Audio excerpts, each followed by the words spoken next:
ഇരിക്കൂ.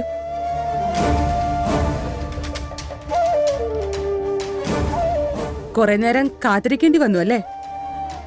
നിങ്ങളോട് കുറച്ച് ഡീറ്റെയിൽഡായി സംസാരിക്കാനുള്ളതുകൊണ്ട് അവസാനം വിളിപ്പിച്ചത്. നിങ്ങള് പാർവതിയുടെ ബന്ധുക്കളാണോ?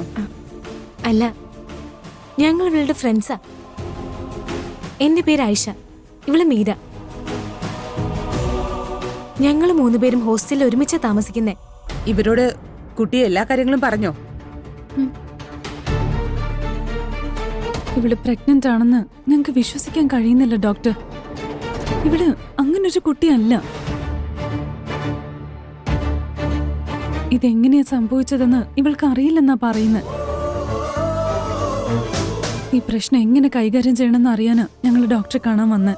നിങ്ങൾ പറഞ്ഞ പോലെ പാർവതി അങ്ങനെ ഒരു തെറ്റ് ചെയ്യുന്ന പെൺകുട്ടിയല്ലെന്ന് എനിക്കും അറിയാം. ഷീസ് ഇന്നസെന്റ്. നടന്ന തെറ്റിന് ഇവളാണ് കാരണക്കാരിയെന്ന് ഞാൻ വിശ്വസിക്കുന്നില്ല.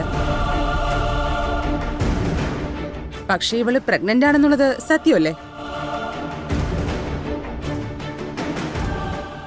ഇവളത് അംഗീകരിച്ച് മുന്നോട്ട് പോകാൻ തീരുമാനിച്ചാൽ മാത്രമേ ഈ പ്രശ്നത്തിന് പരിഹാരം കാണാൻ പറ്റൂ.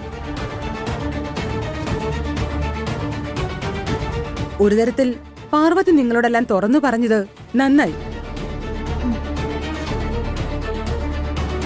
ഞാൻ പറയുമ്പോ വിശ്വസിക്കാത്ത കാര്യങ്ങള് നിങ്ങൾ പറയുമ്പോ വിശ്വസിക്കാൻ സാധ്യതയുണ്ട്. ഇവളെല്ലാം ഉറപ്പിക്കാൻ വേറൊരു ഹോസ്പിറ്റലിൽ പോയി പരിശോധന നടത്തിയായിരുന്നു. ഇവള് പ്രഗ്നന്റ് ആണെന്ന് ഇവൾ അംഗീകരിച്ചു കഴിഞ്ഞു ഡോക്ടർ. ഞാൻ ആ കാര്യത്തെക്കുറിച്ച് മാത്രമല്ല പറഞ്ഞത്. പാർവതി ഈ അവസ്ഥയിലാകാൻ കാരണക്കാരൻ പ്രിയനാണെന്ന് തന്നെയാ എന്റെ വിശ്വാസം.